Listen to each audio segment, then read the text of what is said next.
imkan yetsin bir dəfə bunu alıb çəkiləyəsin. Mən də alıp qapışa gedəksiniz. İnşallah sənəsin bağlayın. İnşallah.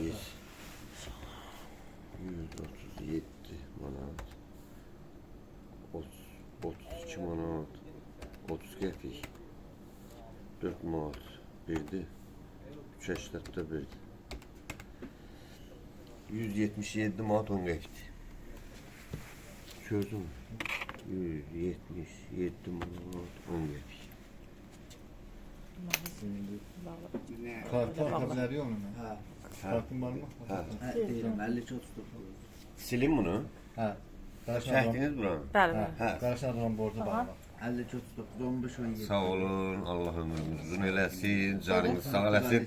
Elə belə kasını ki əlinə tutursunuz. 96. Elə bil İnsaniye Böyle borcumuz yani Nə qədər bacım?